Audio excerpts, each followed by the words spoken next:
कुल मिलाकर अगर हम पोस्टमार्टम की रिपोर्ट को देखें तो इसमें ध्यान में आता है कि ये इतने रुमाल उनके मुंह में कैसे आए। एंटीमॉर्टेम इंजुरीज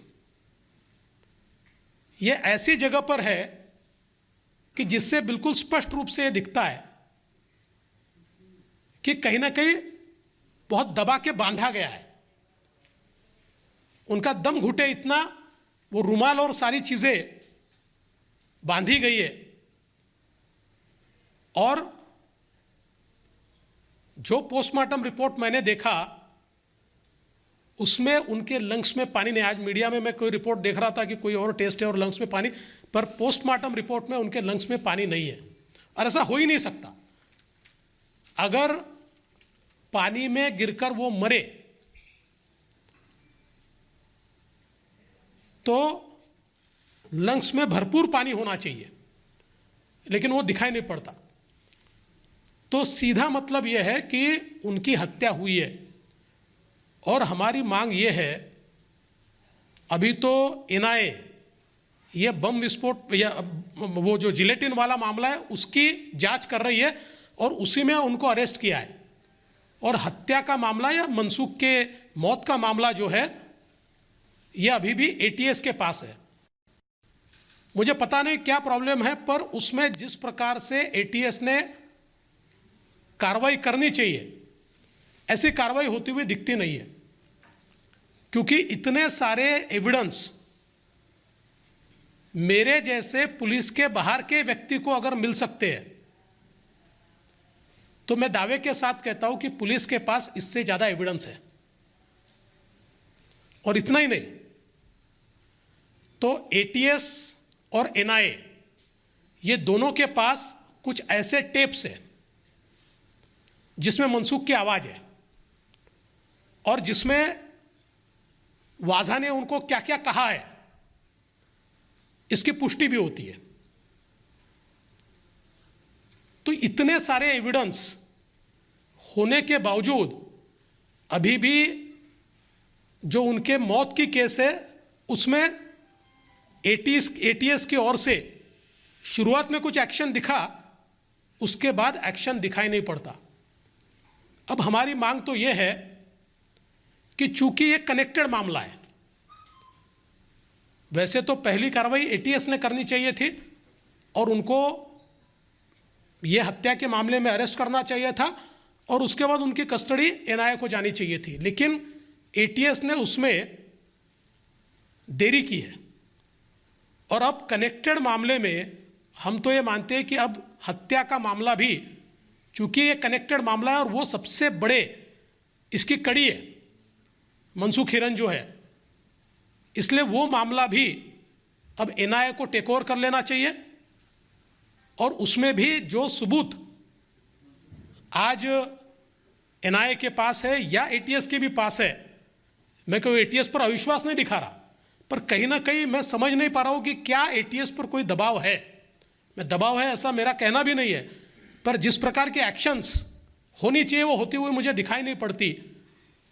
और इसलिए अगर ऐसी बात है तो कनेक्टेड मामला ये एनआईए को जाना चाहिए और तुरंत इस मामले में भी।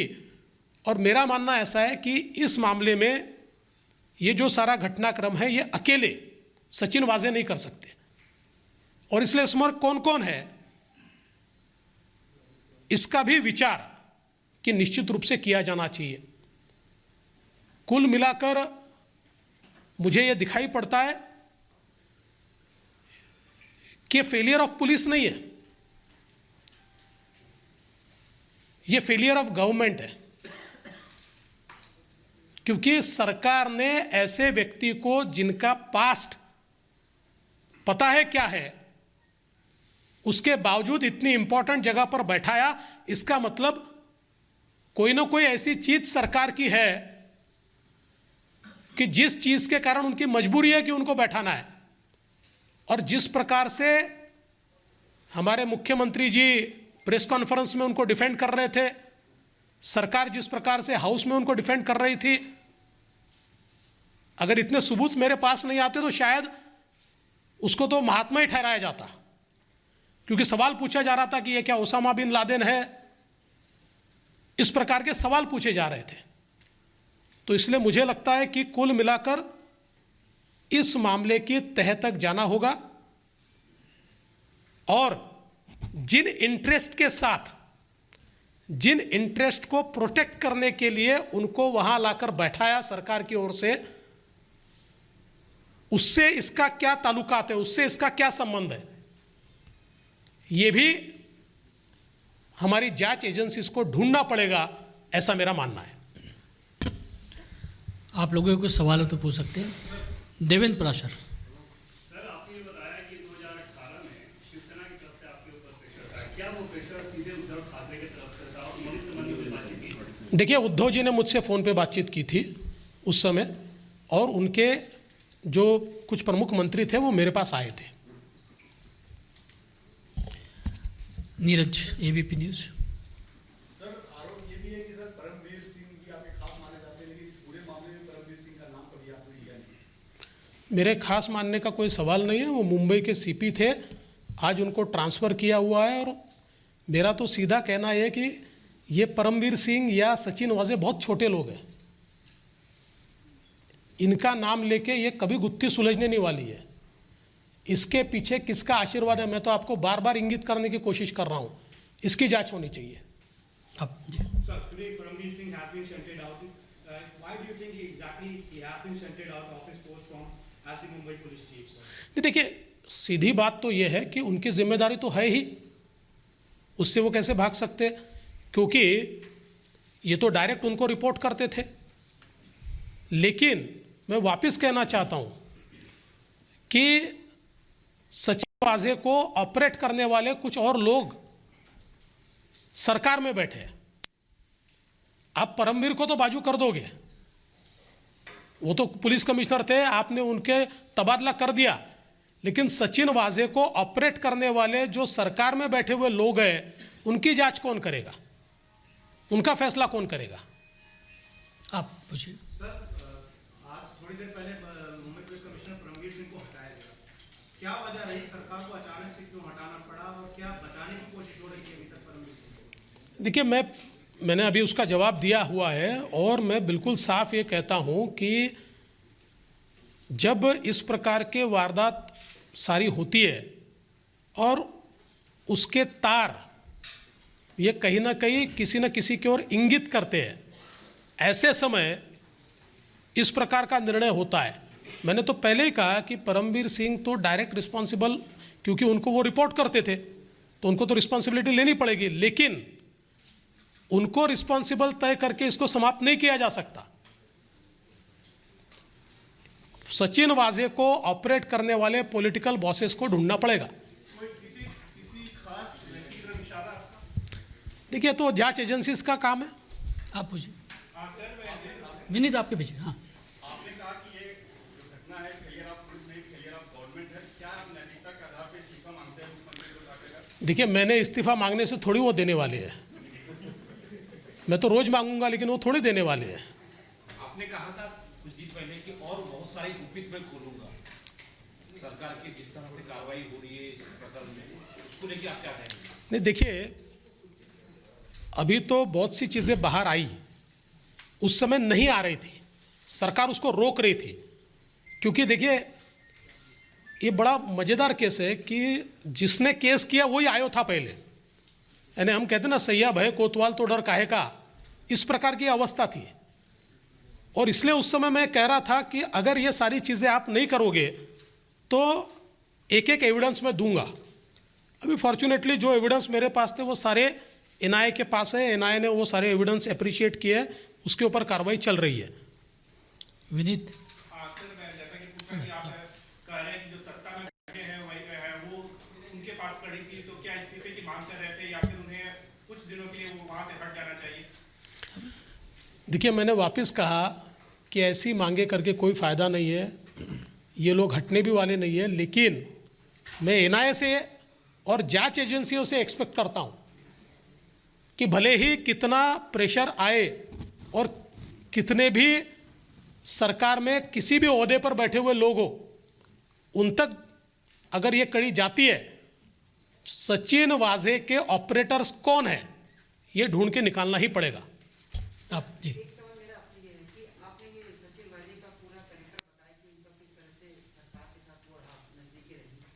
मैं आपसे ये जानना चाहता हूँ कि इस मामले में जिस तरह से एनटीडीए के बाहर जो जिलेटिन की छड़ें मिली गाड़ी के अंदर, इसे आप कैसे देख रहे हैं कि एनटीडीए के बाहर विस्फोटक रखने का क्या मतलब है, क्या मकसद नहीं, देखिए ये मकसद तो अभी ढूंढना ही पड़ेगा, ये तो एनआईए ढूंढेगा। चूंकि अब अपराधी मिला है तो मकसद भी मिलेगा, तो इसके ऊपर मैंने कुछ कहना तो ठीक नहीं है, लेकिन मुझे ऐसा लगता है कि कोई बहुत बड़ा संदेश देना चाहते थे, कोई स्टेटमेंट करना चाहते थे, और उस स्टेटमेंट के माध्यम से कोई ना कोई आगे की मंशा थी।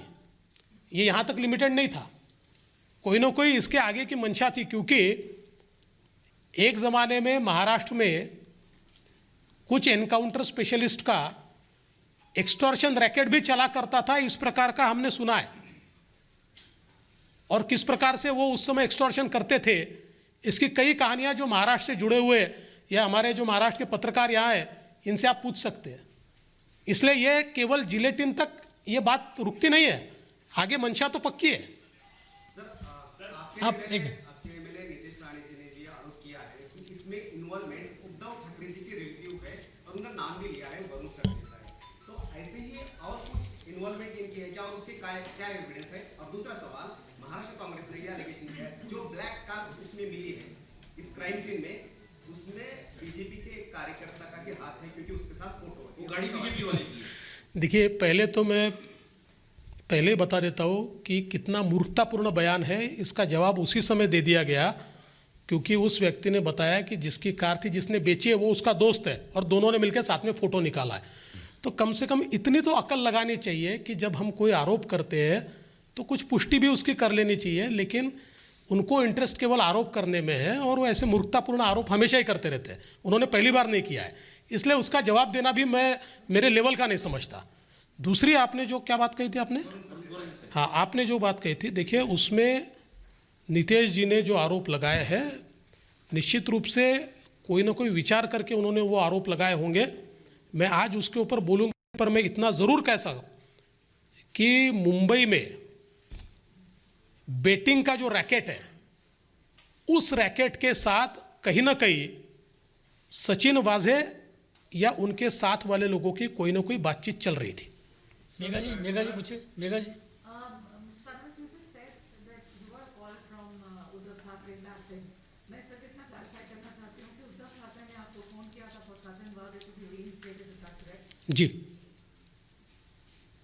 जी 2018 में वापस बोल देता हूँ, 2018 में उद्धव जी ने भी मुझसे बात की थी और उनके मिनिस्टर्स भी मेरे पास आए थे फॉर सचिन वाजे।